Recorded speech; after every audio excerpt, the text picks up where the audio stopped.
मैं हूं डॉक्टर वेणुधर रोतिया, प्रोफेसर अपला।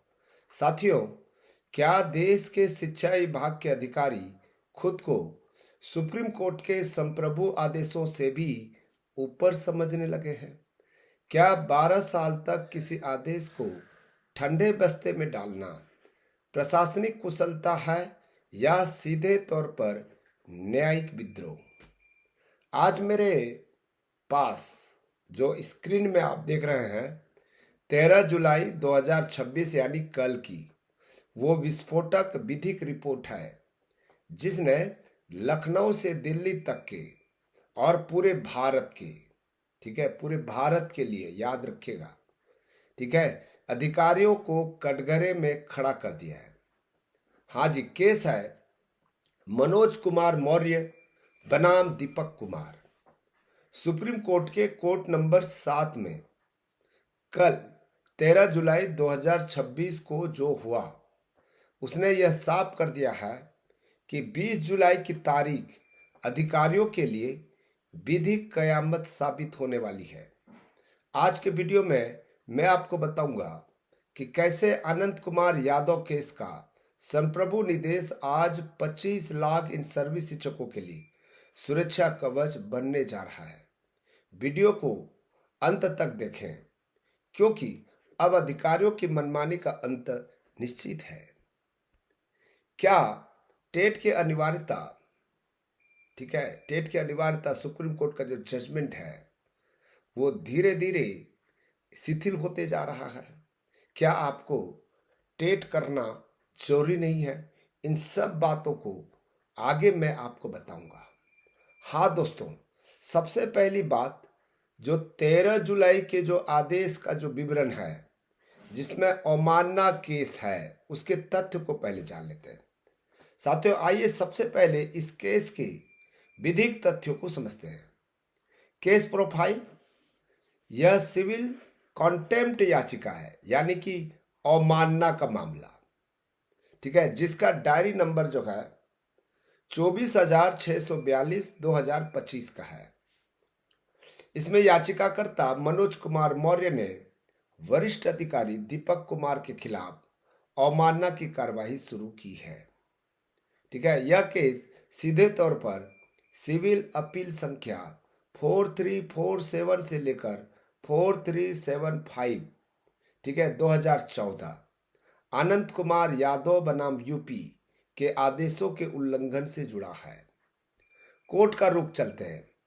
13 जुलाई को जस्टिस दीपांकर दत्ता और जस्टिस सील नागू की बेंच ने इस पर कड़ा संज्ञान लिया है और अब अगली सुनवाई 20 जुलाई 2026 को सुनिश्चित की गई है। 20 जुलाई, ठीक है, याद रखिएगा। अब समझते हैं अनंत कुमार यादव केस का महाकवच क्या है। स्टेट ऑफ यूपी वर्सेस अनंत कुमार यादव, ठीक है, ये जो टीचर राइट्स है, इसके बारे में बात करते हैं। मैं एक प्रोफेसर होने के नाते आपको इस केस का असली विधिक महत्व समझाता हूं।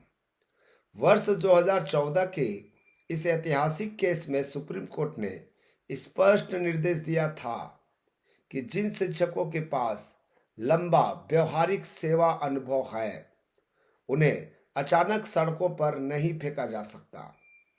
कोर्ट ने उनके लिए विशेष भारांक, यानी कि वेटेज और सेवा सुरक्षा का सुरक्षा कवच प्रदान किया था।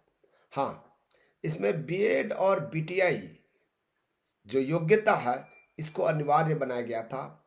यहाँ पर टेट के बारे में कोई बात नहीं हुआ है, ठीक है। इस अवमानना याचिका का मुख्य आधार यह है कि कार्यपालिका के अधिकारियों ने इन 12 वर्षों तक सुप्रीम कोर्ट के उस संप्रभु आदेश को लागू करने के बजाय नियमों की यांत्रिक कड़ाई दिखाकर शिक्षकों के अधिकारों का दमन किया।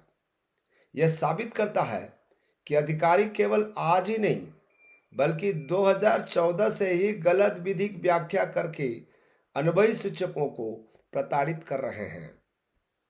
साथियों, जब अधिकारी अनंत कुमार यादव जैसे पुराने मामलों में कोर्ट के कटघरे में खड़े हैं, तो वे किस विधिक अधिकार से 25 लाख इन सर्विस शिक्षकों को सेवा समाप्ति की धमकी दे रहे हैं।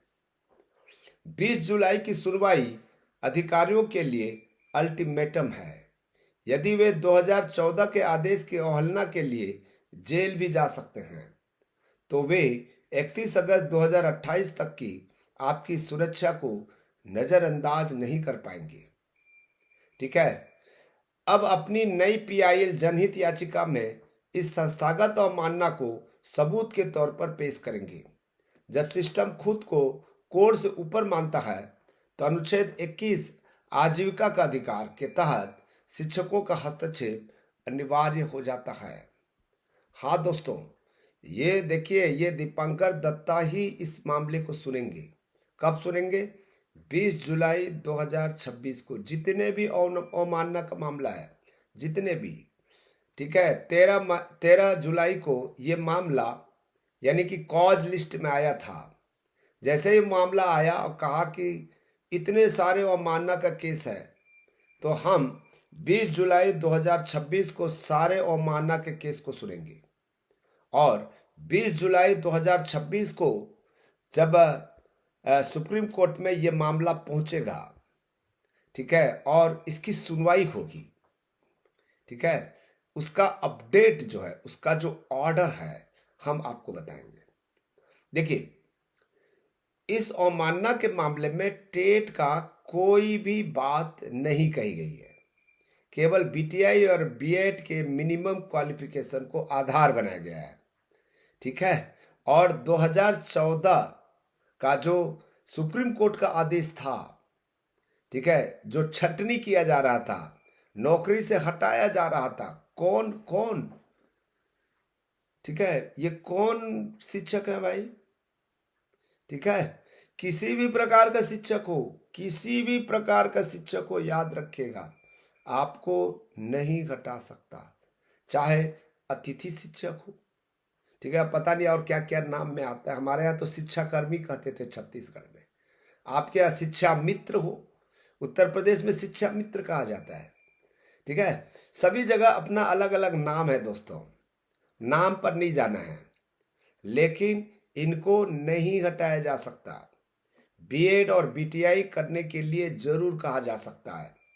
और अभी जो जजमेंट आया है, जो ऑर्डर आया है 29 मई 2026 को, जिसमें टेट कंपलसरी किया गया है, हाँ ये कह सकता है, लेकिन किसी को नहीं हटाया जा सकता है, किसी के नौकरी को खत्म नहीं किया जा सकता है। तो इसीलिए यहाँ पर जो है जो अधिकारी मनमानी तरीके से व्याख्या कर रहे हैं, ठीक है, कि वो कह रहे हैं कि सुप्रीम कोर्ट ने डायरेक्ट निर्देश नहीं दिया हुआ है कि आपको रखना ही है। ठीक है, आप अधिकारी चाहेगा तो आपको भगा सकता है, आपको हटा सकता है। ठीक है, नौकरी खाना इतना आसान नहीं होता है, याद रखिएगा। नौकरी मिलना बहुत कठिन है, लेकिन नौकरी से हटाना इतना आसान नहीं है। ठीक है, जो टेट नहीं भी किए हैं उनको भी हटा पाना संभव नहीं है। ठीक है, इतना आसान काम है, सोचते हो क्या? ठीक है, लोग मर्डर कर रहे हैं, रेप कर रहे हैं, उसके बावजूद भी नौकरी पर बने हुए हैं। उसका नौकरी है, किसी के नौकरी को खा जाना इतना आसान है, सोचते हो? बिल्कुल नहीं। ठीक है, कई लोग कहते हैं कि सर सस्पेंड हो जाते हैं तो क्या होता है? अरे सस्पेंड हो जाने से भी क्या होगा? कुछ नहीं होगा। ठीक है, हमको पूछे ना, सस्पेंड होना, ठीक है, आपके ऊपर लांछन लग रहा है। सस्पेंड होंगे तो आपको घर में बैठे बैठे आपको पेमेंट मिलेगा, लास्ट में एरियर मिलेगा। ठीक है, काहे चिंता करते हो? सस्पेंड कोई बड़ा कठिन काम नहीं है। हाँ, टर्मिनेशन, डिसमिसल, ये बहुत खतरनाक चीज है। ठीक है, ये भी जीत सकते हो।